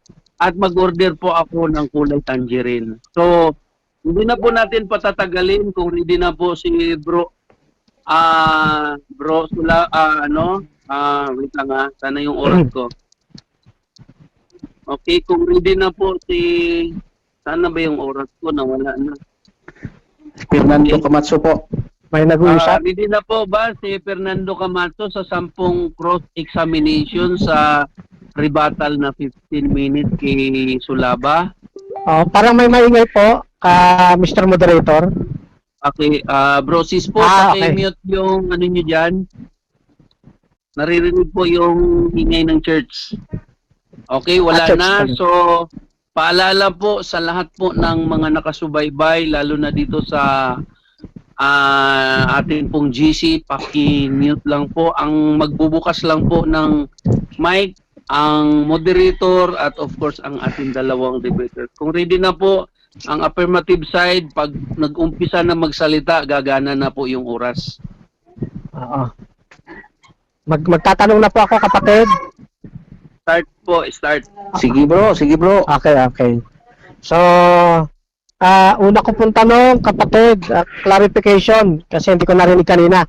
Ginamit niyo po ba yung Hebreo 7:12? Opo. Okay. So, tanong ko po sa inyo tungkol sa Hebreo 7:12. Alin po yung pinalitan? Yun pong pagkasaserdote o yung 10 utos? Bot po yung pagkasaserdote ni Moises na pinalitan ni Kristo at ang kautusan ni Moises sa kautusan ni Kristo, which is ang kautusan ni Moises ay kautusan ng mga gawa at ang kautusan ni Kristo ay kautusan ng pananampalataya. Salamat po. Okay. So, tanong, sabi niyo po both. Saan niyo nabasa sa Hebreo 7:12 na ang pinalitan ay ang pagkasaserdote at ang 10 utos? Okay, babasahin ko. Bro. Sige po, sa Hebreo 7:12. Okay ako magbasa. Sapagkat ng palitan ang pagkasaserdote ay kailangan palitan ang kautusan. Sinong saserdote ito? Saserdote na si Moises. Anong saserdote yung papalit? Yung saserdoteng walang katapusan. Si Kristo ay isang saserdote ng bagong tipan. No? Time. Maraming salamat po. Okay. So, tanong, yun po bang kautusan na nakalagay dyan sa Hebreo 7:12? Yan po ba ay entoles o nomon? So, hindi ko maintindihan yung ginagamit mo kung gumagamit ka ng tinatawag na Hebreo o Greek whatsoever. Next question Okay. po. Next question, bro. Okay, thank you. Hindi ko maintindihan Okay, yung thank sinasabi you. mo. Saglit lang, sagutin ko lang ha. Ito lang ang masasagot ko. Next question Okay, na sige. po. Next question Sige. na po. Next question. Next question. Sige. So, tanong ko po dito sa, ginamit niyo po ba ang Hebreo 8:13, kapatid? Hebreo. Okay, opo. Hebreo 8:13. Okay. Kasi hindi ko narinig kanina. Okay, so tanong ko po sa Hebreo 8:13. Okay? Alin po ba ang niluma niya? Yung po bang 10 utos o yung tipanan? Okay. Both po. Niluma niya yung 10 utos at saka yung tipan, yung unang tipan. Ang tawag dun sa 10 utos, yun ang unang tipan ng Diyos. At ang pangalawang tipan ay yung kay Kristo, kautusan ng mga pananampalataya. At ang kautusan ng mga gawa, yun ang tinatawag na lumang tipan. Time. Okay. Yan po bang 8:13? Yan po ba ay tipan o tipanan? Ang 8:13 po, ayon tipan o tipanan. Pareho lang po yan, bro. Tipan o tipanan. Tipan ng Diyos, noong una, may 20 seconds ako, ha? Okay, nahulog. Okay, yung 10 commandments, yun ang tipan ng Diyos noon kay Moises. Okay, next question. Sa tekstong Grego ng Hebreo 8:13, meron bang salitang tipan na nakalagay? Okay, ito lang masasagot ko, kung gagamitin natin yung Grigo, siyempre gagamit ka doon ng salitang Grigo, kagaya sa Ilocano. Wala kang mababasa dyan na tipan. Iba yung sinasabi ng tipan, sa Bisaya, ganun din, sa Ilonggo, whatever, anumang salita ang gagamitin mo, ito ay gagamitin na uukol doon sa kanilang lingwahe. Okay? Tipan pa rin yun. Time. Okay. Sa Grigo. Okay. So, ang tanong ko, kung doon ba sa tekstong Grego, may nakalagay ba roon na tipan o dayateke? Kung ang salitang tipan sa Tagalog yan, pagdating sa English, at pagdating naman sa Grigo, sa salitang Grigo rin ang mababasa natin sa tipan. Alangan na wala namang tipan sa Grigo na tipan pa rin. So, ayon sa salita ng Grigo, yun ang lalabas ng tipan. Time. Okay. Ano sa Grego ang tipan? Okay, tungkol sa Grigo ng tipan, hindi ko pinaghandaan yan. So, next Okay. question. Okay. Sa Grego, ang tipan ay dayateke. Tanong, meron ka bang nababasa sa Hebreo 8:13 sa tekstong Grego na dayateke? So, ang sagot ko dito ay hindi ko tinitingnan yung mga Grigo sapagkat nagbabasa ako sa lahat ng mga salin ng Biblia except ng Grigo sapagkat sigurado ako kung meron akong 3, 4, 5 salin na magkapareho silang nakalagay ay tipan, ibig sabihin insakto yan doon sa pinagkukunan ng original manuscript, which is yung Greek at saka Hebrew. Okay. Salamat po. So, ang paniniwala niyo ho ba mayroong salitang asan na nga ba yung tinatanong ko na wala eh. Hebreo ngayon lang po 8:13. 8:13. Hebreo 8:13 bro. Yes. Okay. So, ang tanong ko, kasi hindi niyo po sinagot ng maigi, naniniwala po ba kayo na sa Hebreo 8:13 may nakalagay na dayateke para doon sa salitang tipan? Naniniwala ako kung wala mang dayatiki doon, meron tayong tinatawag na tawag nito. Meron tayong tinatawag na tawag nito. Meron tayong tinatawag na magkasing kahulugan. So kung hindi man gano'n na exactly nakasulat, automatic yan. Tipan pa rin yun sa kanila. Next question. Okay. Sabi mo mayroong kasing kahulugan sa tekstong Grego. Ano yung kasing kahulugan na binabanggit ninyo? Okay, kung dadalhin mo ako sa Grigo, hindi ko po yan kapatid na hindi ko po yan sasagutin yung Grigo sapagkat hindi po yung Grigo ang aking tinitindigan. Bakit kamo? Nakita ko po kasi ito sa 5 o 10 ay magkapareho lang tipan. Kung i-English mo, tipan pa rin sa English kung ayon sa salitang English. Okay, salamat po. Okay. So, tinatanggap mo ba na sa pag-aaral ng Biblia, mahalaga ang biblical languages? Yes, tinatanggap ko po yun. kailangan natin, 15 seconds o 20 seconds, kailangan yung biblical languages, lalo na yung lumang tipan. Kakita mo, mali yung ginagamit doon na termino. Pwede kang gagamit doon sa, kung lumang tipan, sa Hebrew ka. Kung sa bagong tipan, Greek ka. Kasi ang original manuscript ng lumang tipan ay sa Hebrew at sa Greek sa bagong tipan. Okay. So ibabalik ko po, sabi niyo mahalaga. Sabi niyo kanina may kasing kahulugan yung diatheke. Kaya dapat mayroong salitang tipan. Bilang paglilinaw, ano po yung kahulugan ng tipan sa tekstong Grego? So, next question bro, kasi hindi ko Okay, next question. handaan yung Grego. Okay, sige. Sapagkat Tagalog lang ako eh.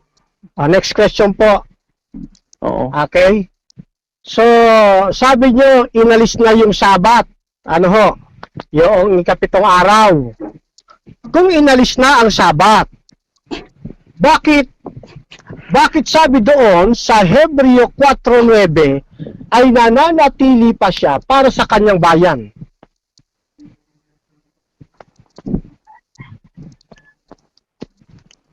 Hebreo Time, 4:9. pero kailangan sagutin yung huling tanong. Okay, sige. Pakisagot. Okay. Okay po, ganito po yon. Ang Sabat na yon, hindi yung Sabat na sinasabi yung Sabat ng mosaiko. Kung hindi, yung Sabat ng Kristiyano, ano yung tutuparin na Sabat? Yung magpapahinga ang Kristiyano ayon sa mga masamang peta ng laman, masamang gawa. Ang papahingain ng Kristiyano ay yung kanyang kaluluwa, hindi yung literal na katawan ayon sa Kristiyano. Yun po yung ibig sabihin nun, hindi yung Sabat na yun ng Old Testament na pitong araw lang, sapagkat ang Sabat ng mga ang pagsamba ng mga Kristiyano ay araw-araw, kagaya na ni Pablo, araw-araw sila sa templo, nagputol-putol ng tinapay. Hindi yung Sabado lang. Okay. Araw-araw ng Kristiyano ay Sabat. Hindi lang Sabado. Time. Okay, maraming salamat po sa inyong dalawa at yan po ay natapos po yung 10 minutes na cross-examination sa rebuttal side po ng negative side. So, bago po tayo tumanghay sa atin pong 5 minutes conclusion, ang debate pong ito ay handog po sa inyo ng vitamin C offered by Debaters Convention. So, of course, as usual, ang mag-uumpisa po sa ating conclusion ay ang negative side, then followed by the affirmative side. 5 minutes po bawat isa sa inyo. Time start. Bro Jaime. Okay, salamat, Pastor. Okay, magandang hapon po, mga kapatid, ito po ang aking katuwiran. Basahin natin na sinisiguro ko na ang 10 utos at yung pagkasaserdote ni Moises ay pinalitan na. At ang 10 utos pinalitan na rin. Bakit? Ni Kristo. Bakit? Basahin natin ang Hebreo 10:28. Ito mga talata kong ginagamit, hindi ito binabalik ko. Puro bago to. Ang magpawalang halaga sa kautusan ni Moises sa patutuo ng 2 o 3 saksi ay mamamatay na walang awa. Kita mo? Yung 10 utos daw noon, kapag lumalabag ka, walang saksi, walang sa 2 o 3 saksi, mamamatay ka. Wala ka naman nababasa doon sa Old Testament na napupuot lang, pinatay eh. Wala ka mababasa kahit sino. Mamamatay daw, 2 o saksi ay mamamatay na walang awa. Yung nanguha ng kahoy para magluto. Ano mang kasalanan doon para nagutom lang yon. Pinatay pa, binato eh. Yung napupuot ba, meron ka mababasa doon? Yung nagsabing raka, pinatay? Wala, binato. Dahil lumabag sa utos? Huwag kang pumatay? Wala. Di pinalit ito. Ito ang papalit ngayon kasi ngayon mapupuot ka lang, nagkakasala ka na ng pagpatay. Basahin natin yung kapalit nito. Kapalit nito, Hebreo 10:28, ang magpawalang halaga sa kautusan ni Moises sa patutuo sa 2 o 3 saksi ay mamamatay na walang awa. Basahin natin ang 2 Corinto 3:6. Kumahingay. Ang sinasabi rito, na sa amin naman ay nagpaging sapat na mga ministro ng bagong tipan. Hindi ng titik, kundi ng Espiritu. Sino? Si Kristo. Sapagkat ang titik ay pumapatay. Kita mo. Ngunit, datapwat. Bakit gumapit siya ng datapwat ngayon? Datapwat, ibig sabihin, mayroong ibang pinalit. Datapwat! Ginamit ko kanina datapwat. Tanong datapwat. Sabi daw, wala daw sa Griego datapwat pagpapalit. Datapwat, ang Espiritu ay nagbibigay buhay. Isang comparison na ang lumang tipan, na ang lumang utos ay binago. Kita nyo, datapwat. Hindi ang titik, kundi ang Espiritu. No? Ang bagong tipan, sapagkat ang titik ay pumapatay. Ano na to? Ayon sa Hebreo 10:28, na walang salang mamatay ang merong 3 saksi na lumabag ka sa 10 utos, patay ka. Datapwat, ang Espiritu ay nagbibigay ng buhay. Ang linaw dito, palit! Basahin natin Exodo 24:12. Exodo. Exodo 24:12.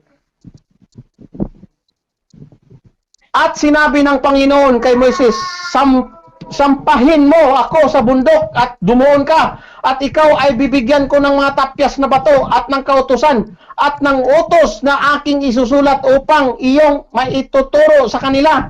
Anong sabi ni Kristo sa 2 Corinthians 3:3?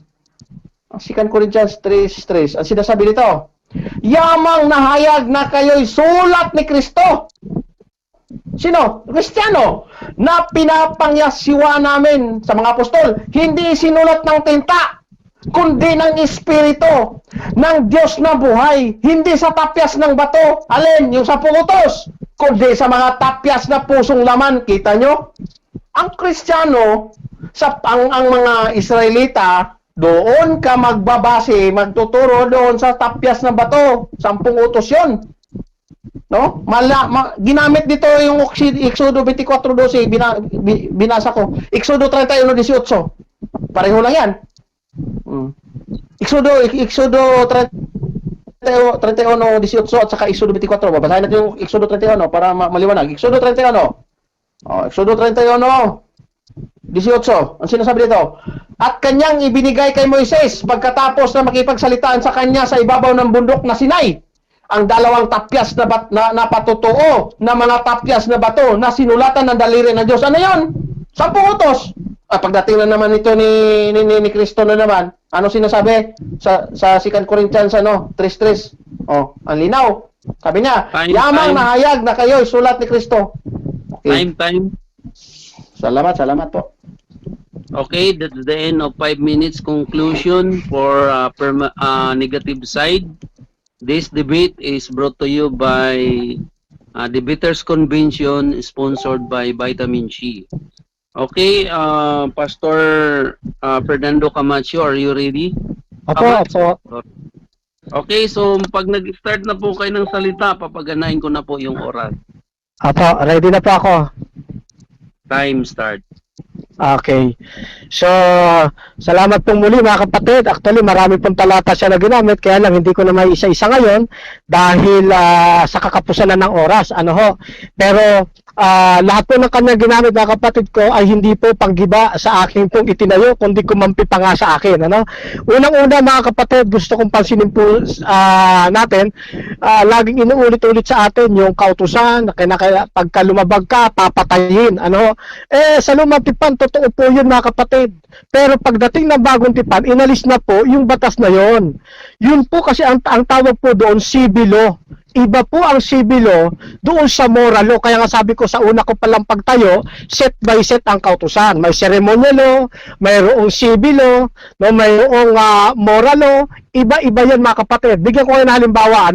Dito sa Exodus 22 verse 20. Yaong maghain sa anumang Diyos maliban sa Panginoon lamang ay lubos na papatayin. Tingnan po ninyo, yung palang ikaw maghahain sa ibang Diyos, papatayin ka na. O ngayon, pagdating ba ng bagong tipan, umiiral pa ito? Hindi na. Itong sebilo na ng parusang pagpatay, inalis ito ng Panginoon. Pero yung kabawalan ng paghahain sa ibang Diyos, hindi po inalis yun, kundi yun lamang sebilo. Sabi dito sa awit 149 verse 19, na kanyang ipinabatid ang kanyang salita sa Jacob, ang kanyang mga palatuntun at mga kahatulan sa Israel. Siya hindi gumawa ng gayon sa alinmang bansa at tungkol sa kanyang mga kahatulan. O kasi itong mga kahatulang ito, sibilo sa Israel lang ito. Hindi na nito sinakop ang bagong tipan. Ngayon, doon sa isinulat sa puso, aral namin yan mga kapatid, totoo yan. Sa bago kasing pakikipagtipan, hindi na sa dalawang tapyas na bato, kundi sa puso na ng tao, isinusulat ang kautusan ni Kristo. Yan, hindi po nawala ang Ten Commandments, isinulat sa puso ng tao mga kapatid. Kaya itong Hebreo 8:10 at itong 2 Corinthians 3:3, magkapareho lang yan mga kapatid, magkadugsong yan. Ngayon, pag sinusunod natin yung 10 utos, ang gusto natin, ariing ganap tayo ng Diyos. Mali, hindi doktrina ng Seventh-day Adventist. Pag sinunod mo ang 10 utos, ariing ganap ka. Hindi. Kaya natin sinusunod ang 10 utos sapagkat ito'y kaluguran sa Panginoon. Binasa ko nga ang talata kanina, no? Yan. Kaya maling gamitin yung 3:27, 30, para sabihin inaaring ganap ang tao para sundin mali. Sabi ni Apostol Pablo, niwawalan kaya natin kabuluhan ng kautusan? Huwag na wang mangyari, kundi pinagtitibay pa nga natin ang kautusan. Yan, ngayon, ito pa sabi sa atin mga kapatid, gusto ko maunawaan ninyo. Doon sa Hebreo 8:13, wala pong salitang tipan doon. Nagkamali lang ng unawa ang ating kapatid. No? Na ipagpalagay niya, 10 Commandments ang binabanggit doon, hindi po. Yun po ay bagong tipanan. Sa lumang tipanan, nagkasala kasi mga tao, hindi nila sinunod ang Diyos. Kaya sa bagong tipanan, hindi na sa dalawang tapos na bato pagsusulat ng 10 utos, kundi sa pusong laman na. Yan na yung 2 Corinthians 3:3. Babanggitin ko nga dapat yan Ngayon, ano pa sabi sa atin? Sabi dito, magagamit naman ako ng reference, we believe that the law of God is the eternal and unchangeable of His moral government, that it is holy, just, and good. Dito ito yung article 12 ng New Hampshire Confession, mga kapatid. So dito pinapakita na ang kautusan ng Diyos, eternal, unchangeable. Ito rin binabanggit ni Apostol Pablo. Ang kautusan ay banal, matuwid, at mabuti. Bagamat ang 10 utos pumapatay, pero sabi ni Apostol Pablo, mabuti pala yung kautusan na yun na pumatay sa kanya. Kaya nga, tinutulak niya niwawalan kabuluhan ba natin ng kautusan? De, pinagtitibay pa nga natin ng kautusan. Kasama 10 utos doon mga kapatid. Yan, kaya sabi ko hindi niya nagiba at lahat ng gagamitin niya, papabor sa atin mga kapatid. No? Ngayon, wala na akong oras. Gusto ko na ipaalala sa inyo, yung mga kontensyon na akin pong binanggit kanina, hindi pa rin niya natibag na ubos ng kanyang oras. Yan, na ang ating Panginoon Kristo ang nagbigay ng 10 utos. Kaya, kautusan ni Kristo yon. Yung pangalawang kontensyon ko, na ang lumalakad. Okay. Salamat. Okay, that's the end of conclusive time for 5 minutes vote. The debate is brought to you by Debaters Convention, sponsored by Vitamin C. So, before we end up this debate, bibigyan ko kayo ng tig-isang minutong pagpapasalamat. So, of course, nauna yung negative kanina, mauna naman ngayon yung affirmative. 1 minute tayo, Bro Fernando, para sa kung meron kayong ipa-plug na mga activities to church and others, you can do that in 1 minute. Muli po mga kapatid, ay nagpapasalamat po ako sa Debaters Convention Group. Sa atin pong tumayong moderator, maraming salamat sir. Sa atin pong timer, sa ating recorder, yan. At siyempre sa atin pong maginoong kausap kay kapatid na Jaime Sulaba. Maraming salamat sa inyo, kapatid, sa buong membro ng DD, yan, sa diskusyon ng mga doktrina, kay Pastor Cesar Balasta at sa mga kasama, gayon din sa panahon ng pananaliksik, Brother Samuel Quezon, sa pinangunahan ng inyong lingkod, Back to the Truth Ministry, at sa lahat po ng mga sumusubaybay, kasama na po ng nasa platform namin, si kapatid na Renato, yan, Pastor Ramon, si kapatid na Renz, kapatid na Maria. At sa mga comment section, mga kapatid, maraming salamat po. Sadyang ang oras lang natin ay maikli, pero ako po ay nagpapasalamat na tapos tayo ng mapayapa. Okay, that's the end of 1 minute. Pagpapasalamat po sa panig po ng SDA sa pamagitan po ni Bro Ferdinando Camacho. So, Brother Jaime Sulaba, are you ready to 1 minute na pagpapasalamat and other Yes, Pastor. posting and the church activities? Sige, 1 minute Salamat para tayo, po. bro. Time start. Okay. Maraming salamat sa una-una sa Diyos na binigyan pati ng buhay ngayon na makapag-usap pati sa salita ng Diyos. Sunod yung aking yung aking katunggali, ano? At na si Bro Fernando Camacho at yung number 1 nating pasalamatan ngayon kung bakit natuloy ito si Pastor Simaya ng In Time na nag-volunteer na hindi sana matuloy ito kung wala siya, no? So salamat sa Diyos na ginamit siya. So sa mga nandito, sila Bro Renato, Prince, Sis Maria, Pastor Ramon, at sa mga lahat na nakikinig sa live at nandoon, maraming salamat po sa inyong lahat. Meron po kaming ginaganap na church activity namin every Monday to Friday sa ganap ng alas 7 ng gabi. Either Bible Expo, Bible Study, at saka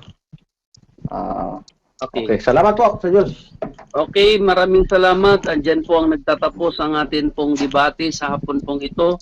Atid po sa inyo ng Debaters Convention sa pamagitan po ng Vitamin C na nagbigay po ng sponsor sa atin. So before we end up this debate, I would like to call the attention. So huling pangungusap po sa ating administrator ng Debaters Convention, Bro Sispo.